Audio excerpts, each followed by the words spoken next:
I know the protocol for this. There's only one way to learn, and it's the hard way. It's happening again.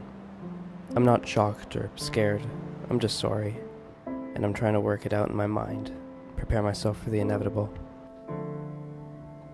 I should probably feel more sad. Maybe I will soon. But every time I think about it, I'm scared of self-pity, of glorifying my suffering, romanticizing tragedy, of wearing my experience as if it were the crest of some exclusive club of the unfortunate. It seems selfish and immature, even though I know it isn't. I'm told that my situation is unique, that I've had to deal with too much at too young an age. But there are so many people who I know have had to deal with much harder things than I have. I don't talk about it much. I don't want to burden people with the responsibility of reacting appropriately. All this revolves around one particular moment in my life.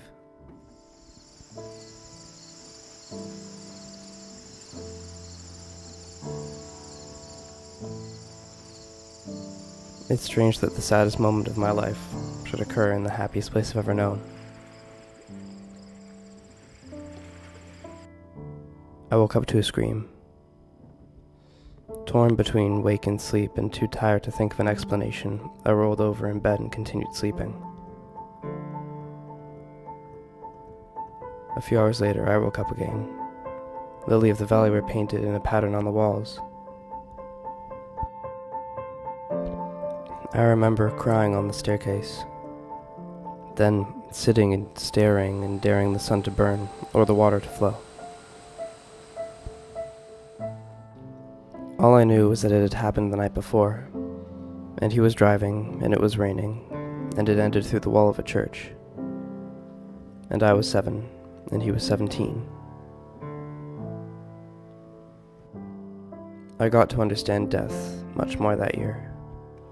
They served delicious pastries at his funeral. In the will, I got a snowboard, and a school photo in a blue frame. I mourned like a child, utterly oblivious to the chaos around me. I didn't realize then that the lady I saw every week was a therapist. I just knew she gave me Skittles and juice boxes, and she was nice. That was it. Skittles and juice boxes and funeral pastries and sun and water and Lily of the Valley and the little angel pin a girl from school sent me. It was the worst moment of my life and the happiest days of my childhood. I've heard my childhood described as clouded, but I don't see it that way. I'm not haunted. It didn't spoil the days ahead of me. It just taught me how death functions, that it is no respecter of persons, that it may claim a life at any moment without warning, or it may show itself slowly and allow you to prepare for it. As I said before, it's happening again. We know he's dying, and we know what to do. And though it is an undeniable fact that in the midst of life we are in death, I want to state that sadness and fear may be natural, but so is joy. I don't see why I should have to avoid any enjoyment for the sake of solemnity. What good would that do? In my life, I've lost close family friends, several great aunts, a brother, 2 grandparents, bordering on 3. And still I laugh every day, and still I smile and enjoy myself and live without shame. The world could fall apart tomorrow, but we'd still be laughing and crying and experiencing our existence because it is the human thing to do. And when we think of my brother, why do we have to see him as some great tragedy? Why can't we remember the time he taught me and my brother to beatbox? Or the time he held me upside down by the ankles in the CN Tower? Or when he taught me how to climb the big tree in the middle of the field, and how I never climbed as high as I did when he was teaching me? Why should one rainy night when he lost control of the car eclipse 17 years of happiness?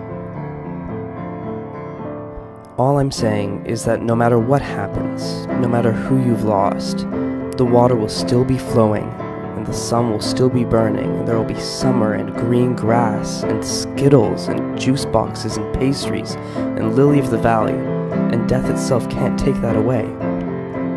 Our strength is determined by our ability to see this, not to ignore the pain, but to feel it, to let it sink in, and still be able to laugh and smile afterwards.